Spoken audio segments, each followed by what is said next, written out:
在當今這個瞬息如洪流般衝動的時代，我們似乎已經很久沒有安靜地坐下來，心平氣和地聊一聊關於表演、關於演運、關於我們這些觀眾與屏幕之間那點微妙的關係了。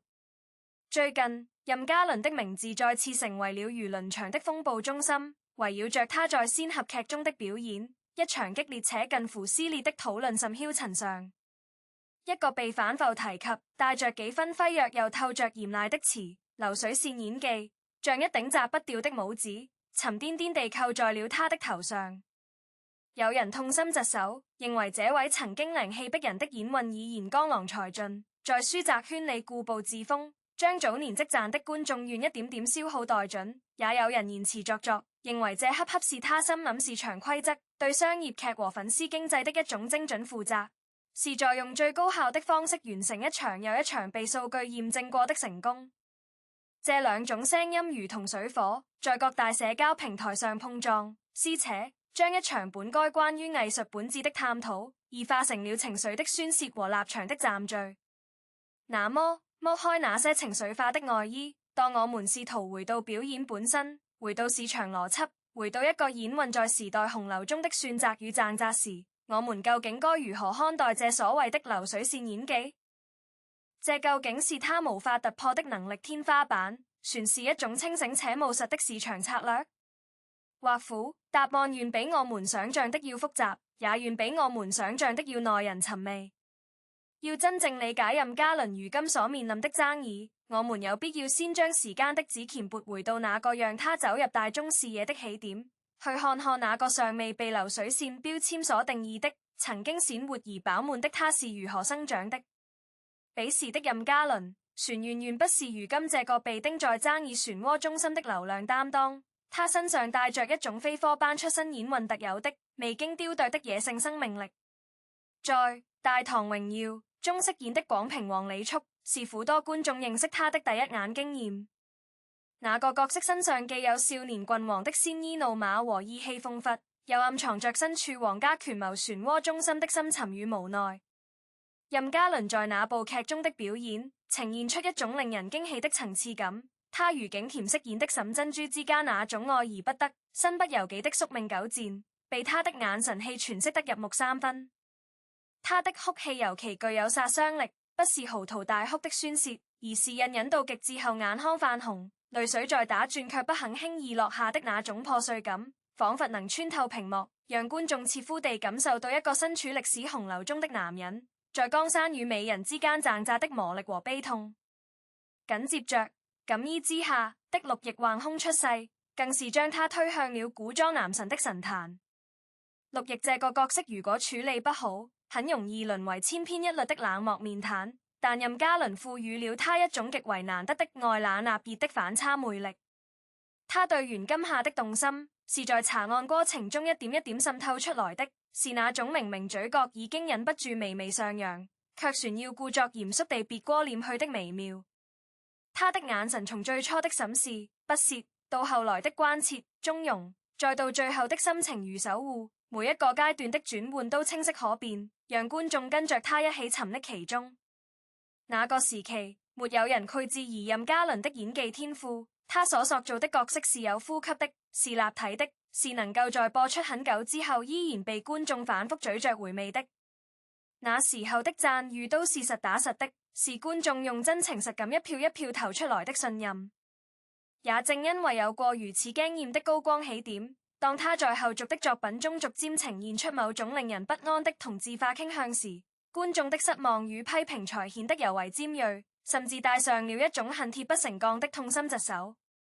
人們不禁要問，那個曾經用眼神就能講完一整個故事的陸奕，究竟去了哪裡？這種疑問並非空穴來風，如果我們順着他的作品年表逐一梳理，一個令人擔憂的軌跡便逐漸清晰地浮現出來。從恰似故人歸中沉默寡言的大尾巴魚祥義，到與君初相識中那個同樣內斂深沉、背負着族群使命的鲛人世子，再到無憂道你的捉妖師孫夜，以及流水迢迢中身世浮雜行走於黑暗邊緣的韋超。當我們把這些角色放在同一坐標系下進行比對時，一種近乎鬼打牆的熟悉感便潰撲面而來。你卻發現這些身份背景天差地別、性格納合各不相同的角色，在面對某些相似的情緒節點，比如遭受誤解時的委屈，目睹愛人受傷時的痛楚，身陷絕境時的隱忍，以及表達心情時的專注，所呈現出的微表情處理幾乎是驚人的一致。委屈時便是垂眼抿嘴，下頜微微收緊；難過時便是皺眉低手，眼神放空望向虛空中的某個點。表達隱忍和心情時則習慣於收斂所有外放的表情，將一切情緒交付給慢鏡頭和背景音樂去烘托氛圍。批評者們極其尖銳地指出，任嘉倫似乎已經發明了一套屬於自己的表演公式，一種可以隨時調取套用的萬能情緒模板。無論他拿到手的劇本是偏執狂船是溫柔刀，是九天之上的冰冷神明船是顛沛流離的落魄凡人，他只需要從這套模板中抽取對應的情緒模塊，然後按照既定的程序進行排列組合，即可完成一場表演。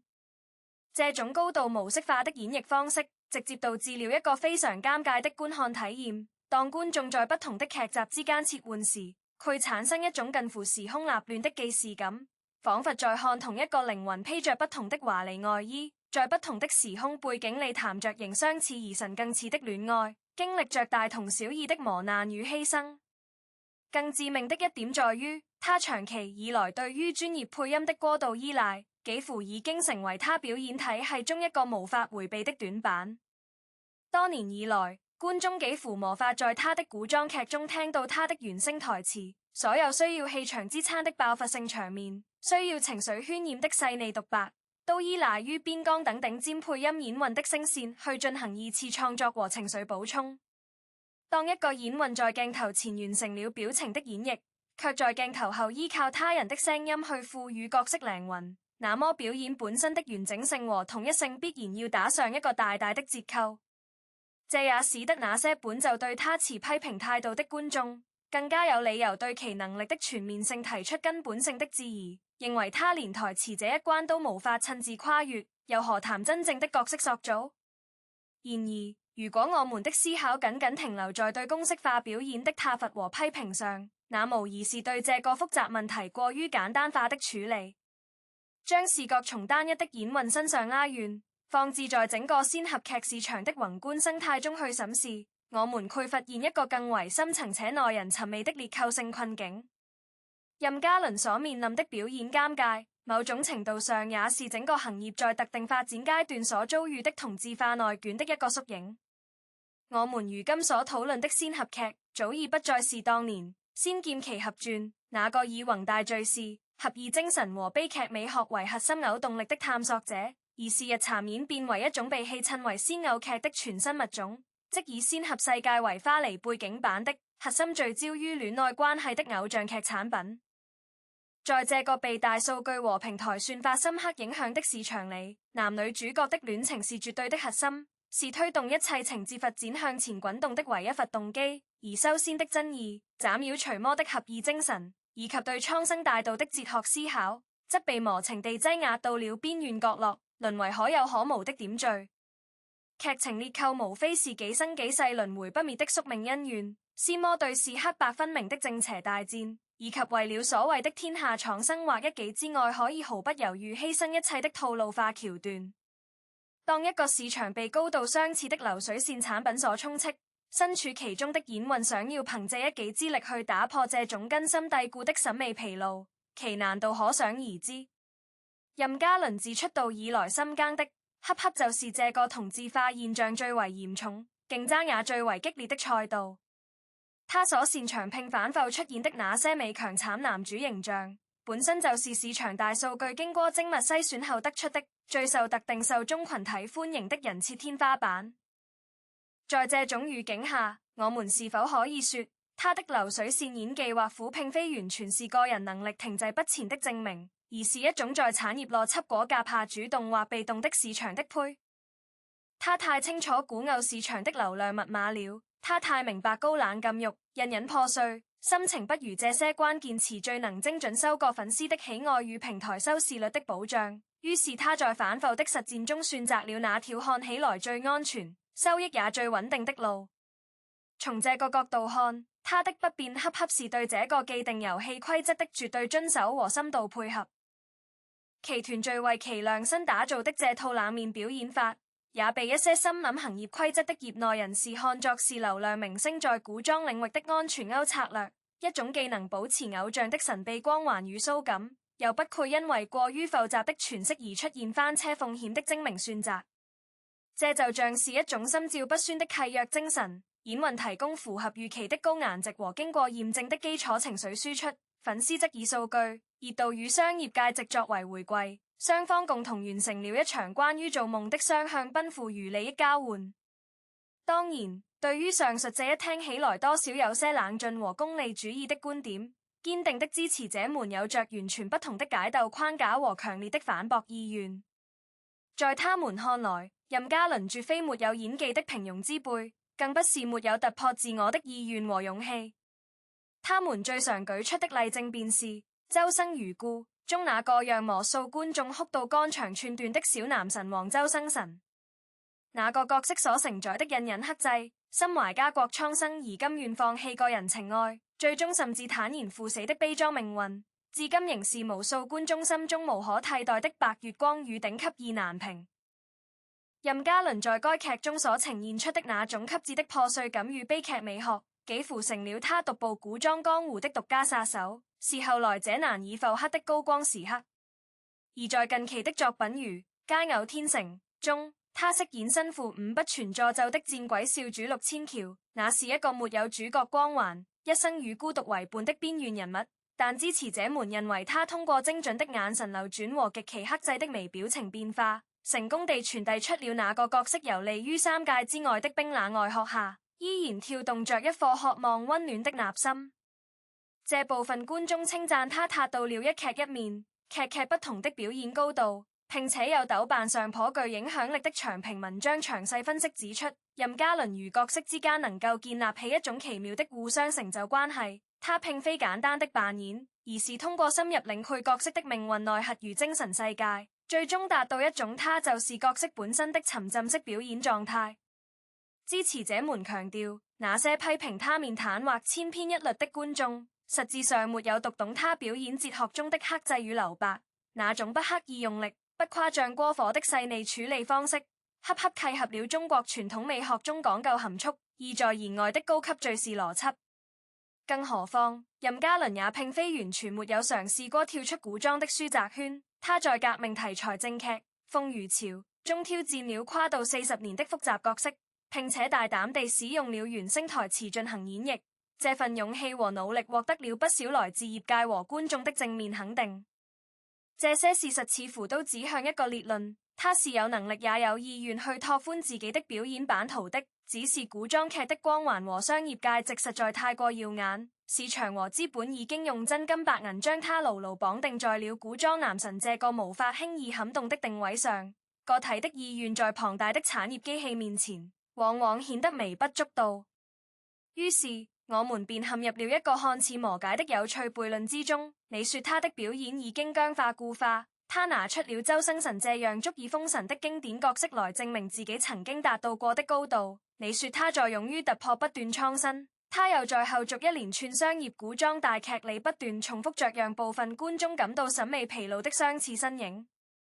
這種在評價體系內呈現出的極端撕裂感，恰恰說明我們很難用簡單的好或呸、進步或退步這樣的二元對立標籤去粗暴定義他如今的表演狀態。不可否認的是，他早年紮實積累的演技功底絕非花架子，那種曾經直擊人心的細膩真實確實存在過，並且在某些特定的高光時刻依然會像火花一樣閃現，提醒着我們那個陸毅和周生辰並未完全遠去。但同樣不可回避的是，當我們在短時間內密集地觀看他主演的多部古裝大劇時，那種強烈到無法忽視的雷同感和重浮感，確實是客觀存在的觀劇體驗。哪怕是最頂級的情緒調動能力，當他以幾乎相同的頻率和幅度出現在不同的角色身上時，最初的感動必然會逐漸稀釋，轉變為一種熟悉的疲倦。而且，如果我們誠實地面對自己的觀感，便必須承認一個有些殘酷的事實：那些被粉絲稱讚的細膩微表情，在某些缺乏足夠揮劇衝突支撐的日常場景中，確實容易滑向一種缺乏信息量的呆滯。而一旦離開了配音演運極具感染力的聲音加持，他原聲台詞在氣息、節奏和情感投射上的短板，便俱暴露無遺，進一步削弱表演的說服力。這並非僅是他個人作為演運的修行不夠的問題，而是整個產業生產模式共同作用的結果。在資本和平台追求高效率、高回報的變現邏輯扭動下，演運被強行架上了高速運轉的工業流水線，他們被要求保持某種特定的、已經被市場反覆驗證過的特質，不允許有太多出格的冒險嘗試。任嘉倫就像是一個被完美困在成功經驗裡的優等生，他知道按照既定的公式去答題能夠及格，甚至能夠拿到令人滿意的高分。於是他一片又一片地複刻着那個曾經帶嚟過無數鮮花與掌聲的高分答案。然而，藝術的魅力恰恰在於意外，在於那些不完美卻充滿生命力的瞬間。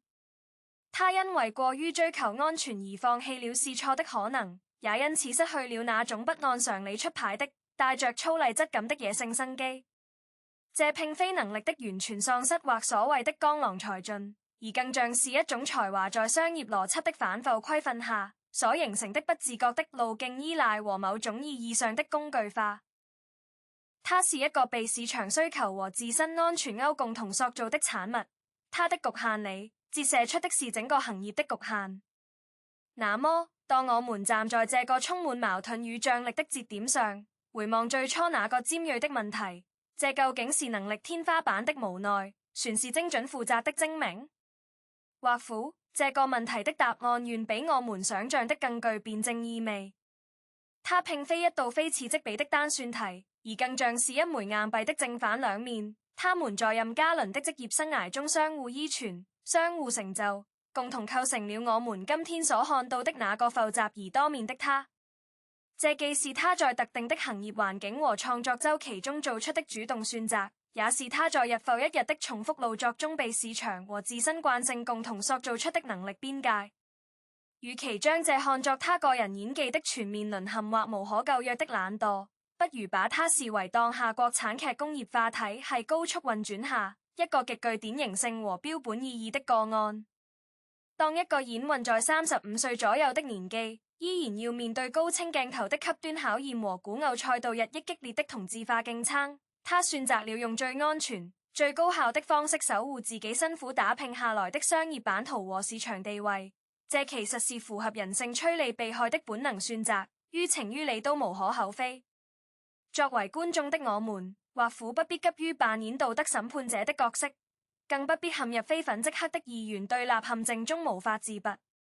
對於他的作品，我們大可以保持一種更為從詞和隨性的觀賞心態。經驗時，我們發自納心地鼓掌喝彩；重複時，我們便坦然放下遙控器，去選擇那些能夠帶給我們新鮮感的內容。我們手中那個切換頻道的權利，就是我們作為觀眾最真實也最有力的投票。而對於任嘉倫個人，我們或苦可以放下那些激烈的情緒，轉而抱有一份更長遠的溫和的期待。畢竟演運的職業生涯是一場漫長的馬拉松，而絕非百米衝刺。周生辰的榮光已經證明了他的演技下限遠高於許多同賽道的競爭者，而未來的路船有很長，充滿了無數重新洗牌的可能。我們不必將其捧上神壇，也無需輕易宣判其藝術生命的終裂，而是應該保持一種理性的、有距離的審視目光。畢竟娛樂圈的風浪太過洶湧，我們看過太多人一夜之間平地起高樓，也見過太多樓起樓塌的唏噓故事。能夠在這個變幻莫測的名利場裏留下幾部經得起時間反覆觀看的作品，對於任何一位演員而言，都已經是莫大的幸運與成就。作為這場盛大而喧囂的娛樂盛宴的旁觀者，我們最該做的，或苦就是主動讓討論回歸理性的軌道，讓評價的標準真正扎根於作品本身的質地與完成度，而不是陷入永無休止的粉黑大戰和情緒宣洩之中。我們需要學會做一個冷靜的、有獨立審美判斷力的看客，在這個被算法和流量裹挾的時代裡，依然固執地守住自己內心那份對好故事、好表演最樸素、最本真的期待，不盲目跟風，不輕易被煽動，在每一次按下播放鍵和關閉頁面的時候，都能真誠地面對自己的感受，並給予他人應有的尊重與理解。演運與觀眾之間的關係，不應該是對抗與審判，而應該是一場關於美的共同追尋與漫長對話。願我們都能在這場對話中保持足夠的耐心與善意，